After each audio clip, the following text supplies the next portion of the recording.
un podcast de Cooperativa.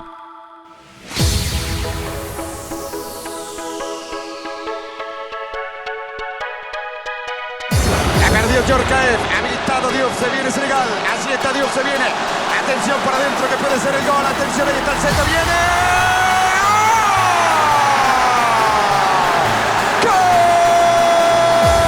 ¡Gol! Historias escondidas e impensadas de la Copa del Mundo. Relatos mundiales. Una presentación de Cooperativa Deportes. Se lo vuelve a conseguir, qué buen centro, dice que no, dice que se ha ido, qué barbaridad, dice que se ha ido por encima de la portería. En este episodio, la fiesta de Brasil y de la corrupción.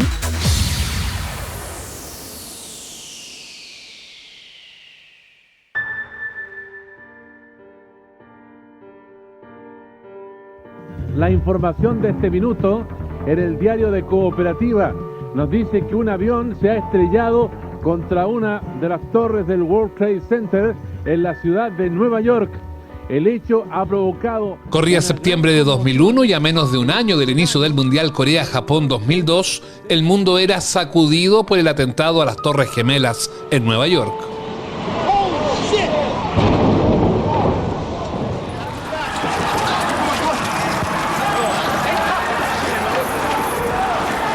Ya no existen más las Torres Gemelas de la ciudad de Nueva York por los atentados terroristas de esta mañana y por los derrumbes que se han producido de acuerdo... El fútbol y cualquier materia que no estuviera relacionada a este hecho pasarían a segundo plano. Por meses, la atención planetaria estuvo volcada hacia las consecuencias de lo ocurrido en Estados Unidos. Sus culpables y todas las teorías que generó este impactante suceso dejaron en segundo plano prácticamente inadvertido al urdimiento de un mundial que también estaba llamado a ser histórico, pues marcaba la unión de dos países absolutamente divorciados desde la Segunda Guerra Mundial, Corea y Japón.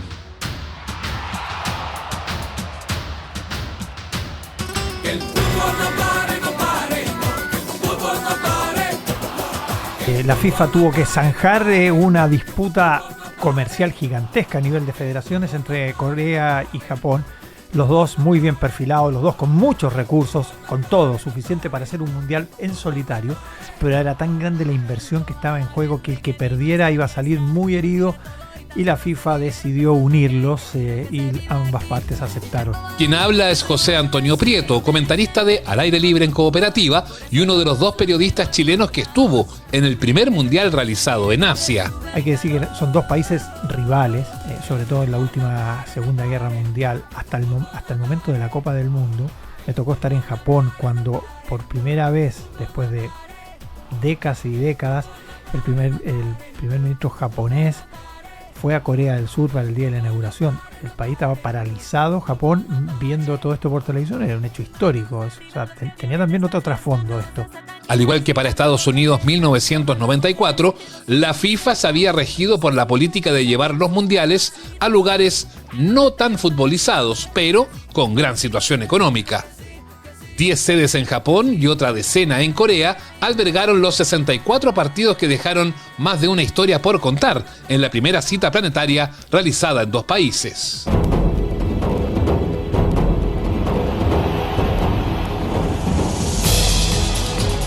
La primera de esas historias, como relataba anteriormente el Toño, estuvo en la ceremonia de inauguración, donde por primera vez en más de 60 años, el primer ministro japonés, en ese entonces Junichiro Koizumi, pisaba tierras coreanas, Seúl, para ser más específicos.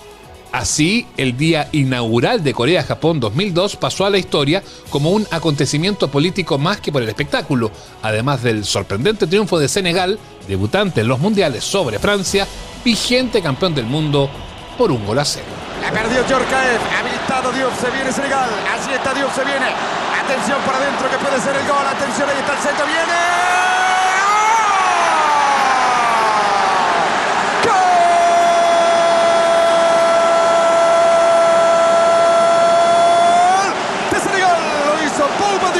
A los 29 minutos del primer tiempo, Senegal 1, Francia 0, Poupa Diop lo hizo. Así relataba el gol senegalés el relator argentino Mariano Clos, uno de los pocos corresponsales trasandinos que estuvo en ese mundial. Al otro lado de la cordillera aún sufrían las consecuencias del corralito y una crisis que llevó a muchos medios argentinos a no llevar periodistas a la cita asiática, una recesión económica que se sumó al posterior fracaso de la selección albiceleste. Va, Verón, metela que se termina, metela que se termina, señores. Fuera del mundial. Sin palabras. En el mejor partido de la Argentina, porque realmente hicieron un esfuerzo grande, muy grande, los jugadores argentinos. El equipo argentino no alcanza la victoria. Sí, no alcanza la victoria. Liderada por Marcelo Bielsa, Argentina llegaba como una de las favoritas a quedarse con el mundial. Sin embargo, tras hacer 4 puntos, la albiceleste se fue increíblemente eliminada en la fase de grupos.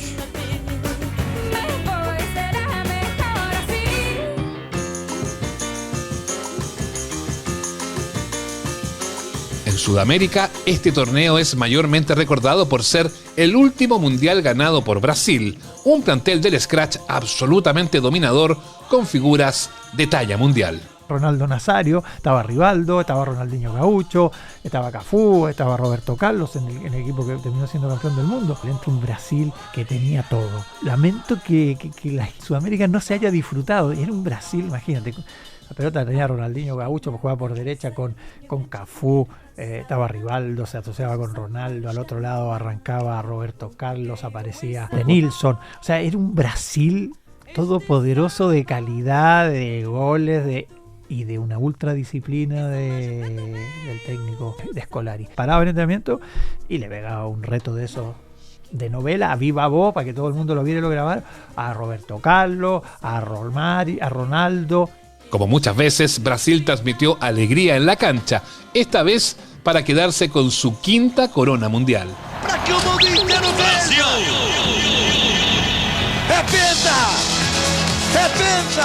É pentacampeão mundial o futebol brasileiro. Brasil. El día de la final, después de la final, bueno, estamos todos preparados para hacer unas grandes notas, y no sé si ahí parece que comenzó una idea que después se ha replicado en otras partes. Salen todos juntos los brasileños en la zona mixta con algunos instrumentos musicales y pasaron solo tocando música y no hablaron con nadie y se fueron.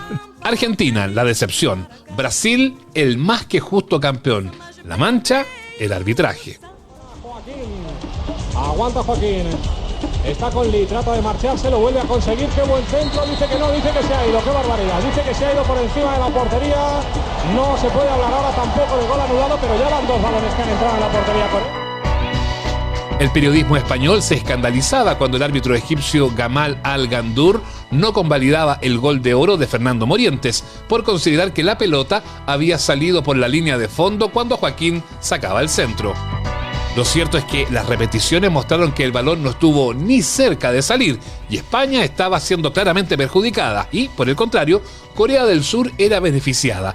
El país anfitrión terminó imponiéndose en los penales y alcanzando las semifinales de un mundial por primera y única vez en su historia, aunque con la polémica ya instalada. Pedro Pablo San Martín, enviado especial del diario AS a la Copa del Mundo, no podía creer lo que estaba viendo desde los pupitres de prensa del estadio de Gwangju. Pues tuve la mala suerte de vivir, digamos, uno de los días más negros del fútbol español en directo, ¿no? Fuimos testigos de una de las páginas más negras de la historia, diría, de la FIFA, ¿no? Fue un arbitraje absolutamente tendencioso de Al-Gandour y de sus jueces de línea que virlaron a España un triunfo o una victoria que era legal, clara y medianamente bien construida, ¿no? Aparte del gol de Joaquín, del centro de Joaquín, fue legal, ¿no? Que el balón no había traspasado la línea, si os acordáis. Hubo un montón de jugadas muy polémicas durante el partido que siempre fueron en contra de España, ¿no? Fueras de juego señalados, que clarísimamente no lo fueron, un gol anulado de cabeza por supuesta falta de Helguera, que no existió en ningún momento.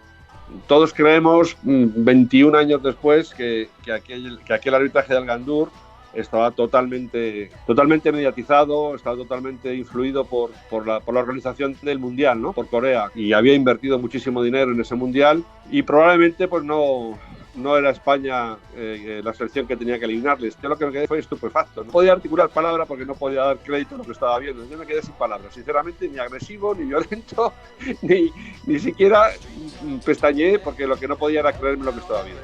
Pese a que su arbitraje escandalizó a todo un planeta, Al Gandour se lo tomó con ligereza, o así al menos lo refleja San Martín en la siguiente anécdota. Al día siguiente me encontré con Al Gandour, o me encontré porque le busqué Al Gandour.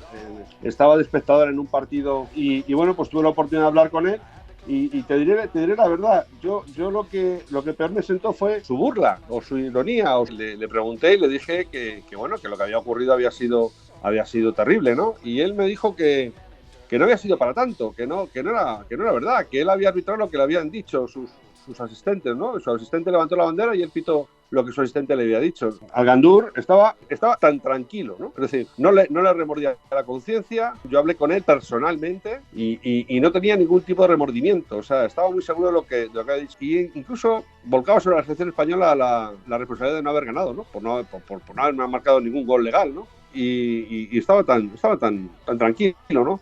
Incluso, yo puedo decir, suena un poco duro, pero a mí me dijo que le invitáramos una semana a Marbella de vacaciones, que le apetecía mucho conocer España. O sea, por eso digo que estaba como en un tono burlón, ¿no? Tras ese partido, el estadio de Gwangju pasó a llamarse Gus Hiddink, en honor al técnico de esa Corea del Sur, que tuvo un camino a la historia marcado por las suspicacias, y no solo por lo ocurrido en los cuartos de final. Vieni, Tommasi, attenzione a Tommasi, fuori gioco anche questo. Benissimo, avanti allora. Vale tutto. Ma come si fa a fare queste cose qui? Era in linea. Es el enfurecido relato de la cadena RAI en los octavos de final. Por dicha instancia, Italia enfrentaba a Corea del Sur y el colegiado ecuatoriano Byron Moreno anuló un gol perfectamente legal de Damiano Tommasi y no cobró un clarísimo penal sobre Francesco Totti. Muy por el contrario, lo expulsó por una simulación. Finalmente, el elenco local se impuso por 2-1. Byron Moreno, que después en su vida referil tuvo problemas, se tuvo que retirar prematuramente y después en su vida fuera del fútbol termina siendo detenido por tráfico de drogas en Estados Unidos. Eso tampoco podemos decir que está asociado, pero evidentemente que esos cobros eran en ese minuto claramente lo que se veía en las repeticiones, eran cobros, errores muy gruesos, no es que eran finos, porque a veces tú puedes decir, mira, sí, la pelota salió o no salió y podemos quedarnos discutiendo 2 horas, sí, la pelota es redonda, acá. No, aquí no había discusión, salió. No había nadie que no dijera que no había salido. Pero eso, Corea tuvo la opción de avanzar un par de rondas más. Tal como relata José Antonio Prieto, Byron Moreno se declaró culpable por ingresar 10 kilos de heroína a Estados Unidos y fue condenado a 30 meses de prisión en 2011, 9 años después de su escandaloso arbitraje que quedó marcado a fuego en la memoria colectiva italiana. Así lo relata Filippo Conticello, periodista de la Gazzetta dello Sport. Ese mundial, ese partido, esa derrota que duele todavía después de 20 y más años en todo el pueblo italiano, ha marcado la historia del fútbol italiano, de la selección y de la cultura italiana también. Porque si tú vas a preguntar quién es Byron Moreno a los pocos italianos que nos siguen el fútbol, todos saben quién es. El nombre suena, saben que es un árbitro y es un tío vinculado, relacionado con algo malo, algo corrupto. Esto porque lo que ha pasado a Italia en 2002 nunca ha pasado, creo, en la historia del fútbol, porque hay errores, hay árbitros que se equivocan, a veces contra ti, a veces en tu favor, pero lo que ha pasado en el 2002 es algo muy raro, porque la forma en que dirigió el resultado Moreno fue absolutamente horrorosa, vergonzosa. Los errores a favor de los locales más recordados de ese mundial ocurrieron en instancias de eliminación directa, pero no son los únicos. Cuando tuvieron que definir el primer lugar del grupo D frente a Portugal, fueron favorecidos por 2 expulsiones en contra de los lusos, cuando el partido estaba sin goles. Los asiáticos terminaron ganando 1-0. Manchas que no se olvidan con el paso de los años y que se ponen arriba de la mesa cada vez que se recuerda Corea-Japón 2002, un mundial llamado a ser histórico por otros condimentos, más positivos sin duda, pero que quedó en la retina por un Brasil descollante y dudosos cobros arbitrales.